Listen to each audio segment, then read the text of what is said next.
India is the third largest carbon emitter in the world, यानी कि पूरी दुनिया में कार्बन उत्सर्जन के मामले में भारत पूरी दुनिया में तीसरे नंबर पर सबसे आगे है। एंड इसके साथ ही हम ये गोल रखते हैं, हम एस्पायर करते हैं to become the net zero nation और the carbon neutral nation by 2070.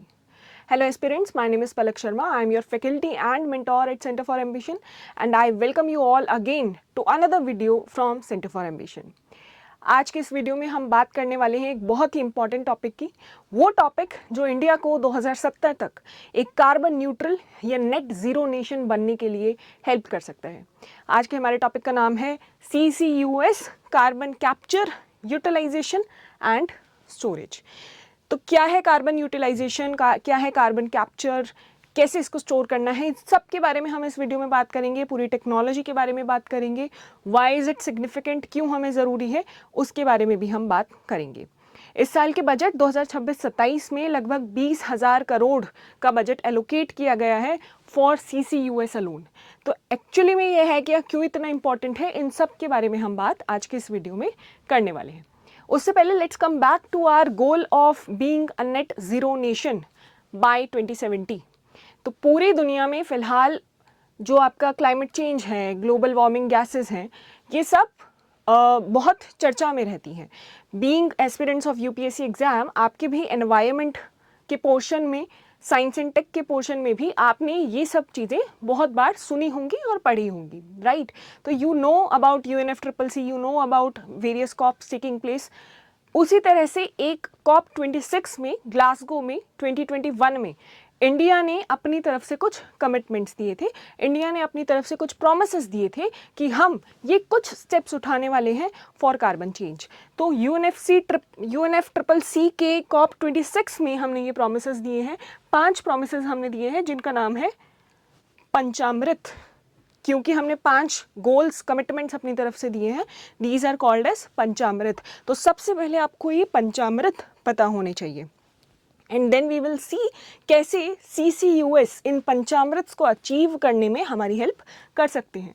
For example, the very first Panchamrit is the very first Panchamrit is to reach 500 gigawatt non-fossil energy capacity by 2030. Non-fossil energy capacity by 2030, right? Second is कि हमें अपनी energy requirements का 50% renewable energy से fulfil करना है bye 2030। तो 2030 तक हमारी जितनी भी एनर्जी रिक्वायरमेंट्स है उसका 50% कहाँ से आना चाहिए? रिन्यूएबल एनर्जी से। अभी भी हमारा जो मेजर पोर्शन है एनर्जी का, it is being fulfilled by coal, not by the renewable energy. Next, reduction of total projected carbon emissions by 1 billion tons from now to 2030। तो जितना भी हम कार्बन एमिशन कर रहे हैं उसे 1 बिलियन टन से हमें कम करना है in the environment, in the atmosphere, right? Reduction of the carbon intensity of the economy by 45% by 2030 over 2005 levels. तो कार्बन इंटेंसिटी होती है कि $1 या 1 यूनिट की ग्रोथ के लिए आपको कितना कार्बन एमिट करना पड़ रहा है। तो 1 यूनिट ग्रोथ के लिए आपको कितना कार्बन एमिशन करना पड़ता है, that is called as carbon intensity. और हमें इस इंटेंसिटी को 45% से कम करना है। And lastly, the biggest of them, achieving the target of net zero emissions by 2070, जिससे हमने आज की अपनी वीडियो की शुरुआत की है। तो हमारा गोल है 2070 तक एक नेट ज़ीरो नेशन बनने का। नाउ वी विल सी कैसे CCUS इसमें हेल्प कर सकता है to achieve these targets, to achieve the solutions for climate change. हमारे पास ऑलरेडी एक बड़ा मिशन है which is called as NAPCC, National Action Plan for Climate Change, National Action Plan on Climate Change। इस action plan के under there are various missions, जिन missions के under बहुत सारे पॉलिसीज़ लाए जाते हैं, बहुत सारे एक्ट्स लाए जाते हैं, स्कीम्स लाए जाते हैं in the direction of climate change, ठीक है? तो NAPCC के अंडर ही आपका एनर्जी एफिशिएंसी के ऊपर भी एक मिशन है जिसके अंडर आप CCUS को रख सकते हैं। तो let's come back to the CCUS, आखिर ये है क्या, राइट? तो let's talk about carbon capture, utilization and storage. तो हमने क्या बात करी कि पूरे वर्ल्ड में 3rd नंबर पर हम सबसे ज़्यादा कार्बन एमिशन करते हैं, यानी कि एटमॉस्फेयर में जो कार्बन जा रहा है, कार्बन डाइऑक्साइड जा रहा है, उसमें 3rd नंबर पर हमारा ही कॉन्ट्रीब्यूशन मैक्सिमम है। Now what do we want to do? Carbon dioxide is one of the most sustaining green house gases जो ग्लोबल वार्मिंग को बहुत ज़्यादा प्रमोट करती हैं। तो वी वुड वांट कि अगर हमें अपना ग्लोबल टेम्परेचर 1.5 डिग्री सेल्सियस या 2 डिग्री सेल्सियस से नीचे रखना है तो हमें कार्बन डाइऑक्साइड एमिशन कम करना होगा, या फिर एटमॉस्फेयर में जो कार्बन डाइऑक्साइड जा रहा है उसे रोकना होगा। तो this is all about that, right. Carbon capture का मतलब है कि कार्बन डाइऑक्साइड को हम उसके सोर्स से, उसके ओरिजिन से ही कैप्चर कर लें, उसे एटमॉस्फेयर में ना जाने दें। व्हाट आर वी सेइंग कि जिन भी चीज़ों की वजह से कार्बन डाइऑक्साइड एमिट हो रहा है वहीं के वहीं हम गैस को कैप्चर कर लेंगे और उसे एटमॉस्फेयर में नहीं जाने देंगे, right. This is the basic tenant of carbon capture. Then there is utilization, कि अब आपने जो कार्बन डाइऑक्साइड कैप्चर कर ली है उसको कहीं पर यूटिलाइज करना है। तो there are various sectors, there are various fields जहाँ पर carbon dioxide as a input use किया जाता है कोई प्रोडक्ट बनाने के लिए। तो वो इनपुट प्रोवाइड करने के लिए आपको अलग से कार्बन डाइऑक्साइड जनरेट करने की ज़रूरत नहीं है। यहाँ आपने जो कार्बन डाइऑक्साइड कैप्चर करी है उसको आप इन फील्ड्स में यूटिलाइज कर सकते हैं। एंड लास्टली स्टोरेज, जो कार्बन डाइऑक्साइड यूज़ नहीं हो रही है उसका क्या करना है, उसे भी एटमॉस्फेयर में तो नहीं जाने दे सकते, हमें उसको अलग अलग तरीके से स्टोर करके रखना है। तो कैसे कैप्चर कर सकते हैं, कैसे यूटिलाइज कर सकते हैं और कैसे स्टोर कर सकते हैं, इन सब के ऊपर अब हम बात करेंगे। चलिए, सबसे पहले एज आई टोल्ड यू, इस साल के बजट में 20,000 crore have been allocated for CCUS। Next, what are the major sectors? ठीक है, कार्बन डाइऑक्साइड हमने कहा ओरिजिन से या सोर्स से ही कैप्चर आप कर लो, एटमॉस्फेयर में मत जाने दो। अब ये कार्बन डाइऑक्साइड मेजरली निकल कहाँ से रही है? तो यहाँ पर 2 सबसे बड़े सोर्सेज हैं इंडिया में of carbon dioxide. Almost 30% of it comes from the power sector. Almost 30% of it comes from the power sector and another 30% of it comes from the industrial sector, यानी कि आपकी फैक्ट्री से, steel making से, आपके fertiliser making से, मतलब जो भी आपकी इंडस्ट्रियल वर्क है वहाँ से ऑलमोस्ट 30% आ रहा है और 30% कहाँ से आ रहा है? आपके पावर सेक्टर से। तो हमारा जो मेन फोकस रहेगा, मुख्य उद्देश्य रहेगा, वो रहेगा कि हम ऐसे ही सेक्टर्स के ऊपर पहले फोकस करें जहाँ से मैक्सिमम कार्बन डाइऑक्साइड एमिशन हो रहा है, राइट। अब 5 ऐसे सेक्टर्स हमने चुने हैं। फर्स्ट पावर, क्योंकि यहाँ से 30% ऑलमोस्ट आ रहा है। Then steel, cement, refineries and chemicals. Power, steel, cement, refineries and chemicals, ये जो सेक्टर्स हमने चूज किए हैं, these are also called as hard to abate sectors. Hard to abate sectors, इसका क्या मतलब है? इसका मतलब है ये वो सेक्टर्स हैं जहाँ पर कार्बन डाइऑक्साइड को अवॉइड करना बहुत मुश्किल है, ठीक है। एक, जैसे आप एनर्जी में बात करते हो रिन्यूएबल एनर्जी की, कि वहाँ पर आप फॉसिल फ्यूल्स ना यूज़ करके रिन्यूएबल एनर्जी यूज़ कर लो तो आपका कार्बन डाइऑक्साइड एमिशन अपने आप ऑटोमेटिकली कम हो जाएगा। But these are the sectors जहाँ पर कार्बन या fossil fuels act as an input also, ठीक है, कि जब तक वो नहीं होंगे आपका प्रोडक्ट बन नहीं पाएगा। तो बहुत मुश्किल है यहाँ से आपके कार्बन को या फिर आपके फॉसिल फ्यूल्स को रिप्लेस कर पाना, right. That is why they are called as hard to abate sectors, कि यहाँ पर आप रिप्लेस तो नहीं कर पा रहे हैं कार्बन को, बट एटलीस्ट आप इतना इंश्योर कर लो कि ये कार्बन डाइऑक्साइड एटमॉस्फेयर में ना जाकर हम पहले ही कैप्चर कर लें। तो दिस इज द आइडिया। कौन से 5 सेक्टर्स है? Again, power, steel, cement, refineries and chemicals, ये 5 के ऊपर हम फोकस कर रहे हैं इन द बजट 2026-2027। तो हमारा मेन जो और क्या क्या मेन फीचर रहने वाला है, हमको रिसर्च करनी है, बहुत सारी इनोवेशन करनी है, एंड सेकंड, हमें इंडस्ट्रीज़ के अंदर इस टेक्नोलॉजी को डिप्लॉय करना है एक बड़े लेवल के ऊपर। चलिए, okay, now the 3 terms, carbon capture, utilization and storage. तो कैप्चर, जैसे हमने बोला कि आप उसके सोर्सेज से उसको सेपरेट कर दीजिए, कार्बन डाइऑक्साइड को एटमॉस्फेयर में मत जाने दीजिए, देन उसको यूटिलाइज कीजिए एंड देन फाइनली कार्बन को स्टोर करके रखिए। Now we will talk about the capture, कैसे आप कार्बन को कैप्चर कर सकते हैं. Whenever you are using fossil fuels, whenever you are using coal, methane, natural gas, right, petroleum, तो आप उसको बर्न कर रहे हैं, right, and then it is releasing carbon dioxide. अब if you think about it, then it should be simple कि ठीक है, मैंने कोल बर्न किया, एयर की हेल्प से, ऑक्सीजन की हेल्प से मैंने कोल बर्न किया और अब कार्बन डाइऑक्साइड एमिट हुई है, तो कार्बन डाइऑक्साइड को किसी तरह कैप्चर कर लो, simple idea. But what's the problem? Whenever you combust these fuels, whenever you burn these fuels, उन फ्यूल के अंदर कार्बन के अलावा भी बहुत सारे कंपोनेंट होते हैं. कोई भी आपका फ्यूल 100% प्योर नहीं होता. आप जैसे कोल की बात करेंगे तो कोल में 100% कार्बन नहीं होता, कार्बन के अलावा भी बहुत सारे कंपोनेंट्स होते हैं. सल्फर हो सकता है या और भी बहुत सारे कंपोनेंट्स हो सकते हैं. सिमिलरली एयर में भी खाली ऑक्सीजन नहीं होती है, air also has oxygen, nitrogen, hydrogen, sulphide, etcetera etcetera, right.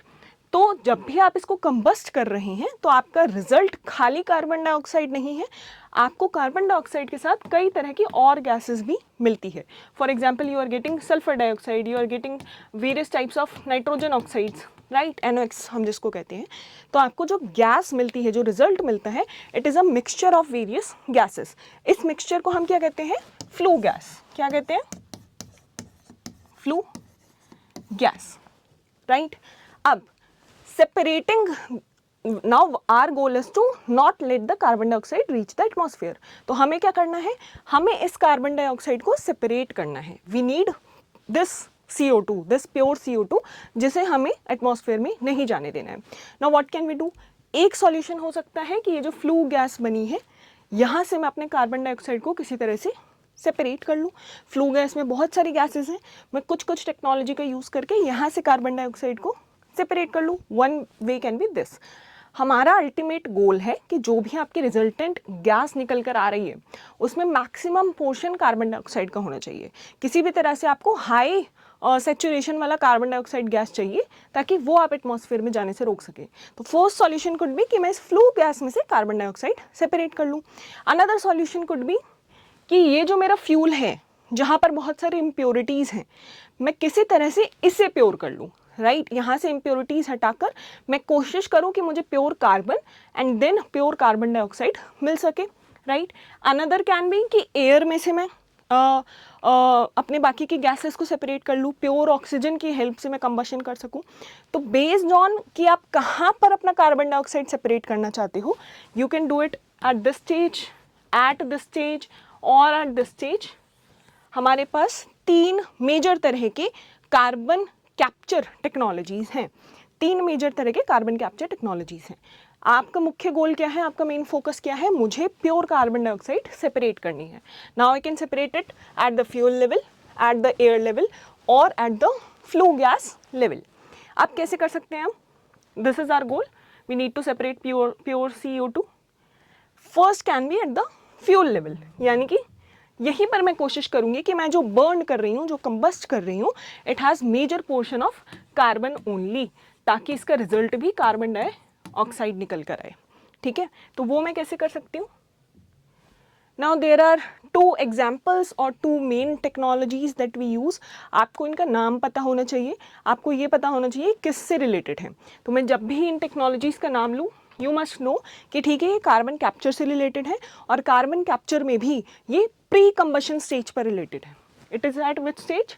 Pre combustion capture, यानी कि फ्यूल लेवल पर कार्बन से कार्बन डाइऑक्साइड बनाकर उसे वहीं के वहीं कैप्चर करने का ट्राई करोगे, राइट. तो होता क्या है, यहाँ मान लो फर्स्ट आपने पढ़ी स्टीम मीथेन रिफॉर्मिंग. आपने यूज़ किया नेचुरल गैस. नेचुरल गैस में हाईएस्ट कंपोनेंट होता है मीथेन का. तो यहाँ आप क्या करने वाले हो? आप मीथेन को रिएक्ट कराओगे स्टीम के साथ. Steam has higher component of water, okay. तो it's like pure water in the gaseous form, right. तो स्टीम को आप मीथेन के साथ रिएक्ट करा दो. तो methane plus steam, it will become what? Carbon monoxide plus hydrogen. Carbon monoxide plus hydrogen. आपको ये रिएक्शन एज सच याद करने की ज़रूरत नहीं है. I am just telling you कि यहाँ पर आपका गोल है किसी भी तरह से प्योर कार्बन डाइऑक्साइड तक पहुँचना. उसका एक मिड स्टेप आपके पास आ रहा है, this gas which is carbon monoxide plus hydrogen. इस गैस को हम कहते हैं सिन गैस या सिंथेसिस गैस। ओके, तो फर्स्ट आपने कौन सी टेक्नोलॉजी यूज़ करी है, मीथेन स्टीम रिफॉर्मिंग, जिससे आपका जो रिजल्ट निकल कर आ रहा है दैट इज सिन गैस और सिंथेसिस गैस। अब आपके पास यहाँ हाइड्रोजन आ गया, उसको आप सेपरेट कर सकते हैं, और आपके पास कार्बन मोनोऑक्साइड आ गया। इस कार्बन मोनोऑक्साइड को आप वाटर के साथ रिएक्ट कराओगे, राइट? तो you are reacting carbon monoxide plus water. This gas combination is called as water gas. This gas is called as water gas. What? Carbon monoxide plus water. इसका result क्या आएगा? You will get again hydrogen plus carbon dioxide. Hydrogen plus carbon dioxide. यहाँ बाकी की gas के component negligible होते हैं, तो it is giving us pure carbon dioxide eight before combustion itself, right? तो ये जो पर्टिकुलर रिएक्शन है इसको हम कहते हैं वाटर गैस शिफ्ट रिएक्शन.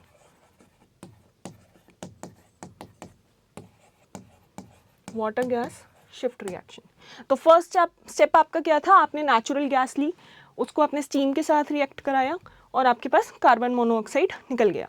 यहाँ से आपने हाइड्रोजन अलग से कैप्चर कर ली, which again is very useful for you. Hydrogen आपका as a secondary energy source use किया जाता है, राइट? नेक्स्ट आपने ये जो कार्बन मोनोऑक्साइड था इसे वाटर के साथ रिएक्ट कराया under the water gas shift reaction, and now you got carbon dioxide. इस कार्बन डाइऑक्साइड को आप कैप्चर कर लोगे. तो एक तो आपने यहाँ कार्बन डाइऑक्साइड कैप्चर कर लिया, इसे आपने एटमॉस्फेयर में नहीं जाने दिया. Another way, another method could be coal gasification. Coal gasification में क्या होता है? आप कोल को ऑक्सीजन के साथ रिएक्ट कराते हैं. यहाँ प्रॉपर कंबशन नहीं हो रहा है, एक लिमिटेड अमाउंट की ऑक्सीजन में आप ये रिएक्शन करा रहे हैं. इट इज़ नॉट कंबशन, ठीक है? उससे पहले का ये प्रोसेस है, उससे पहले का ये स्टेप है, and now you will get CO. अगर यही प्रॉपर कंबशन होता, पूरा पूरा ऑक्सीजन यहाँ सप्लाई किया जाता, तो वही आपकी गैस CO2 बन के आती. तो यहाँ हम ट्राई कर रहे हैं अपने कोल को गैसियस फॉर्म में लाकर उसको गैसिफिकेशन करके हमें कार्बन मोनोऑक्साइड अचीव करना है. अब इस कार्बन मोनोऑक्साइड का क्या करेंगे? अगेन हम इसकी वाटर गैस शिफ्ट रिएक्शन करेंगे, जिसकी वजह से हमें दोबारा CO2 प्रोवाइड हो जाएगा, CO2 अचीव हो जाएगा. तो यहाँ हमने क्या किया है? किसी भी फ्यूल का कंबशन कराने से पहले ही हमने वहाँ उस फ्यूल से कार्बन डाइऑक्साइड कैप्चर करने की कोशिश की है. फॉर एग्जाम्पल मेरे पास मीथेन था, नेचुरल गैस थी, उसको मैंने स्टीम मीथेन रिफॉर्मिंग के थ्रू वहाँ से कार्बन डाइऑक्साइड कैप्चर किया.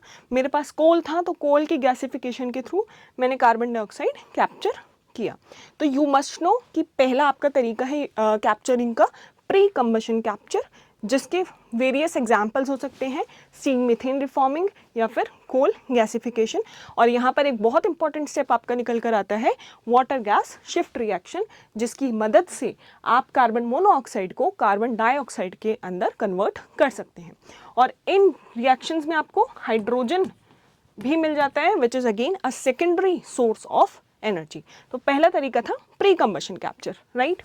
हमने क्या कहा था? यहाँ 3 स्टेजेस पे आप कार्बन डाइऑक्साइड सेपरेट कर सकते हो. तो फर्स्ट इज दिस स्टेज, आपने कंबशन से पहले ही कार्बन डाइऑक्साइड सेपरेट कर लिया. Another way, another method could be to capture carbon dioxide at this stage. How do you do that? यहाँ हमने कहा एयर में और बहुत सारी गैसेस हैं, जिसकी वजह से आपको फ्लू गैस में बहुत अलग एक्स्ट्रा गैसेस निकल कर आ रही हैं. तो वी विल ट्राई कि एयर में ये पर्टिकुलर गैसेस नाइट्रोजन सल्फाइड वगैरह ना हो, उसकी बजाय प्योर ऑक्सीजन की हेल्प में, प्योर ऑक्सीजन की प्रेजेंस में हम कंबशन कराते हैं. तो this is called as oxyfuel combustion. Oxyfuel combustion के अंडर हम जो फ्यूल का कंबशन है वो एयर की प्रेजेंस में ना कराकर प्योर ऑक्सीजन की प्रेजेंस में कराते हैं. इससे क्या होगा? एयर की जो बाकी गैसेस की वजह से एक्स्ट्रा जो आपके पास रिजल्टेंट गैसेस आ रही थी, आपके पास NOx आ रहे थे, आपके पास सल्फाइड वगैरह आ रहे थे, वो अब नहीं आएंगे. तो now you will be getting higher percentage of carbon dioxide, which is again easier to capture. तो एक मेथड ये हो गया. थर्ड मेथड इज, आपने ये नहीं किया, ये नहीं करा, अब आप क्या करोगे? फ्लू गैस में से ही कार्बन डाइऑक्साइड सेपरेट करना चाहोगे. That you can also do. It is called as post combustion capture, कि कंबशन हो चुका है, फ्लू गैस बन चुका है, इस फ्लू गैस में से हम कार्बन डाइऑक्साइड कैप्चर कर सकते हैं. How can this be done? इसके लिए भी बहुत तरह तरह के आपके पास टेक्नोलॉजीज़ हैं. It is not as, it may not be as good as the other ones, ठीक है, but it can still work. ठीक है, कैसी टेक्निक्स है आपके पास? स्क्रबिंग है. स्क्रबिंग है मतलब कोई पर्टिकुलर टाइप के एलिमेंट्स, आपकी मान लो गैस निकल कर आ रही है एग्जॉस्ट पाइप में से, ठीक है, उस पाइप के बाहर या उस पाइप में आप इस तरह के एलिमेंट की प्रेजेंस छोड़ दोगे, वेरियस एटम्स आप वहाँ पर छोड़ोगे, इलेक्ट्रॉन्स छोड़ोगे, जिसकी वजह से आपके जो अलग अलग गैसेस हैं वो सेपरेट होती जाएंगी, वो पर्टिकुलर एलिमेंट्स के साथ जाकर चिपक जाएंगी और वो सेपरेट होती जाएंगी. तो that is called as scrubbing. Similarly you have physical adsorption. Again आप कुछ इस तरह के मटेरियल्स का यूज़ करते हैं जिसमें पर्टिकुलर जो गैसेस के पार्टिकल्स हैं वो फिजिकली अटैच हो सकते हैं, and again you can separate those gases. Another example could be solvent absorption और मेम्ब्रेन सेपरेशन. इसकी एज सच पूरी तरह से टेक्नोलॉजी पता होना is not necessary. If you know the name, if you know the basic meaning of them, that is also enough for you. ठीक, तो 3 तरह की यूटिलाइजेशन टेक्नोलॉजीज हमने पढ़ ली है. First was pre combustion, second was oxyfuel combustion, and third was post combustion. There is another way to capture the carbon dioxide, and that could be direct air capture. Direct air capture means कि वो carbon dioxide जो emit हो चुकी है which is already in the atmosphere, आपको उसे atmosphere से अब कैप्चर करना है. But this sounds very technical. This is again in the initial stages of development and in the initial stages of research, right? Okay. यहाँ जो आपको 3-4 तरीके पता चले हैं, इसमें से पोस्ट कंबशन कैप्चर की एक खास बात ये है कि इट कैन बी रेट्रोफिटेड. बाकी के जो दोनों तरीके हैं ऑक्सीफ्यूल एंड प्री कंबशन कैप्चर, यहाँ पर आपको न्यू इंस्टॉलमेंट्स चाहिए. आपको फ्यूल यूज़ करने से पहले या अपनी फैक्ट्री में कुछ इनिशियल मेजर चेंजेस करने पड़ेंगे. आपको फ्यूल चेंज यूज़ करने से पहले आपको उसका मीथेन स्टीम मीथेन रिफॉर्मिंग कराना पड़ेगा, उसका कोल गैसिफिकेशन करना पड़ेगा, राइट. तो यहाँ आपको न्यू इंस्टॉलमेंट्स करने पड़ेंगे. सिमिलरली अगर आपको ऑक्सीफ्यूल कंबशन कराना है तो उसके लिए आपको प्योर ऑक्सीजन रिक्वायर्ड है, उसके लिए भी आपको न्यू टेक्नोलॉजी, न्यू इंस्टॉलेशन अपनी फैक्ट्री के अंदर करने पड़ेंगे. But what's good about the post combustion capture is that आपका ऑलरेडी पूरा प्रोसेसिंग चल रहा है, आपके एग्जॉस्ट पाइप में से फ्लू गैस निकलता है, ठीक है. अब आप उस फ्लू गैस के एग्जिट की जगह पर कुछ पोस्ट कंबशन टेक्नोलॉजीज इंस्टॉल कर सकते हैं. तो ऑलरेडी जो आपका पूरा का पूरा सिस्टम है उसमें ही आप कुछ एक्स्ट्रा ऐड कर सकते हैं. आपको नए सिरे से उसे डिज़ाइन करने की या तैयार करने की, अपने प्रोसेस में चेंज करने की कोई भी ज़रूरत नहीं है. Which is why post combustion can be retrofitted, but it is very expensive, right? It can be retrofitted, so it is the most advantageous in the initial levels कि जो already existing आपका system चल रहा है वहाँ पर ये utilize हो सकता है. चलिए, this was about carbon capture. Next comes carbon utilization. आपने यहाँ से कार्बन डाइऑक्साइड कैप्चर कर ली है, अब उसे यूटिलाइज कहाँ पर करना है. ये कैप्चर की स्लाइड है. Okay, now where can be utilize it. तो बहुत सारे ऐसे सेक्टर्स हैं, जैसे मैंने पहले भी कहा, जहाँ पर carbon dioxide as an input use किया जा सकता है. यहाँ कुछ एग्जाम्पल्स लिखे हैं. For example, in making urea, methanol, formic acid in farmer industry. इसके अलावा आप उससे कुछ मटेरियल्स बना सकते हो, polycarbonates, carbon fibre etcetera, right. इसके अलावा आप जब गैसेस निकालते हैं, जब आप गैसेस रिफाइन करते हैं, तो उसमें भी ये बहुत हेल्प करता है. It helps in it helps in enhanced oil recovery. जब आप गैसेस रिकवर करते हैं, माइंस में से निकालते हैं, तो वहाँ पर भी कार्बन डाइऑक्साइड इंजेक्ट करने की वजह से आपका प्रोसेस ज़्यादा एफिशिएंट बनता है, ज़्यादा बेटर बनता है, which is called as enhanced oil recovery. फिर आप जो कोक्स पीते हैं, सॉफ्ट ड्रिंक्स पीते हैं, कार्बोनेटेड ड्रिंक्स पीते हैं, उसमें फिज होता है, वो फिज भी कार्बन डाइऑक्साइड की वजह से होता है। They add carbon dioxide gas to it, जिसकी वजह से वो फिज क्रिएट होता है। तो वहाँ पर जो आपको कार्बन डाइऑक्साइड चाहिए वो भी आप कैप्चर करा हुआ कार्बन डाइऑक्साइड यूज़ कर सकते हैं। फायर सप्रेशन, जो फायर एक्सटिंग्विशर्स होते हैं उसमें भी कार्बन डाइऑक्साइड होता है, तो that there it can also be use. Dry ice के लिए it can also be use. Dry ice solid carbon dioxide form, ठीक है, वो चीज़ों को बहुत जल्दी कूल करने के लिए यूज़ किया जाता है, राइट। तो इन सब जगह पर कार्बन डाइऑक्साइड यूटिलाइज हो सकता है। कहाँ कहाँ? In making various chemicals, in making urea, in making fertilizers, methanol etcetera, यहाँ यूज़ हो सकता है। In making various polymers, fibres, वहाँ पर यूज़ हो सकता है। In extracting oils from the mines etcetera, वहाँ पर कार्बन डाइऑक्साइड यूज़ हो सकता है। इन द बेवरेजेस, यहाँ पर कार्बन डाइऑक्साइड यूज़ हो सकता है। And another important usages can be micro algae cultivation. आपके जो एल्गे होते हैं उसको कल्टीवेट, एल्गे क्या करते हैं? दे फोटोसिंथेसाइज, उनका फूड क्या है? Carbon dioxide. तो आप उनको एक अच्छी वैल्यू में अगर कार्बन डाइऑक्साइड प्रोवाइड कराएं तो आप एक बड़े लेवल पर एल्गे कल्टीवेट कर सकते हैं, और उन एल्गे के जो प्रोडक्ट्स हैं उन्हें आप कमर्शियलाइज कर सकते हैं, उन्हें आप यूज कर सकते हैं, राइट। तो that is another important usage. Okay. Now what about the carbon dioxide which is not being utilized, which can't be used? तो उसको हम क्या करेंगे? उसको हम लॉन्ग टर्म के लिए स्टोर करके रखेंगे। हमारा मेन मोटिव क्या है? एटमॉस्फेयर में नहीं जाने देना है, पर जिस सोर्स से वो आई है, डीप अर्थ से जहाँ से वो आई है, वहाँ पर हम उस कार्बन डाइऑक्साइड को स्टोर करके रख सकते हैं। हमें बस एटमॉस्फेयर में नहीं जाने देना है। तो कहाँ कहाँ स्टोर करके रख सकते हैं? वो माइंस जहाँ से एक्सट्रैक्शन हो चुकी है, जो खाली पड़े आपके माइंस हैं, वहाँ पर आप कार्बन डाइऑक्साइड स्टोर करके रख सकते हैं। आप डीसलाइन एक्विफर्स में कार्बन डाइऑक्साइड स्टोर करके रख सकते हैं, right. So these are various example. Depleted oil and gas field, depleted reservoirs, यहाँ पर आप कार्बन डाइऑक्साइड स्टोर करके फॉर द लॉन्गर टर्म आप रख सकते हैं। It is called as sequestration, यानी कि long term storage. This way you have prevented the carbon dioxide from entering into the atmosphere, right? चलिए,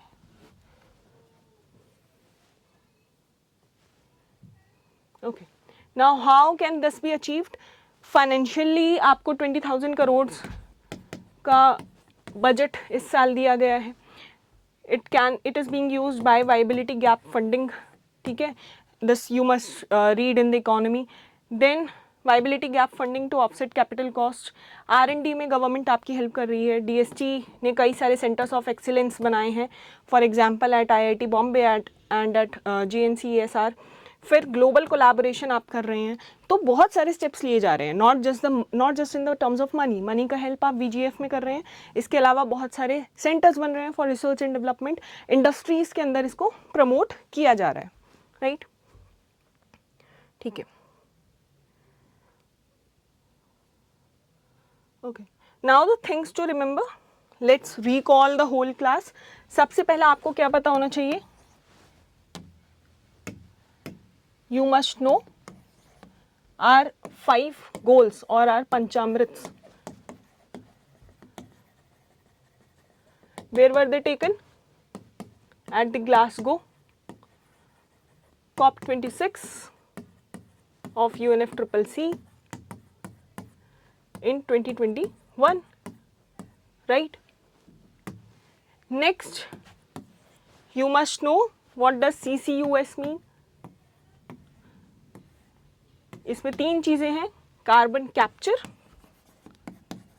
यानी कार्बन पकड़ना, कैप्चर करना, preventing it from entering atmosphere. Second is carbon utilization, and third is carbon storage, carbon dioxide storage. Capture में हमने क्या कहा? आप 3 stages पे कर सकते हैं। It can be at pre combustion,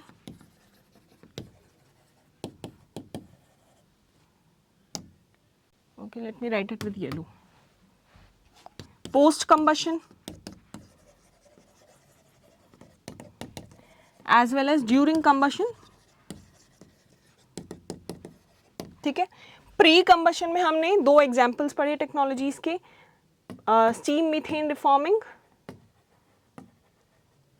and coal gasification. और यहाँ एक बहुत इंपॉर्टेंट जो आपकी रिएक्शन निकलती है that is water gas shift reaction. Water gas किसको कहते हैं? CO plus H2O। इसे आप रिएक्ट कराते हैं तो it becomes CO2 plus H2, right. This is water gas shift reaction.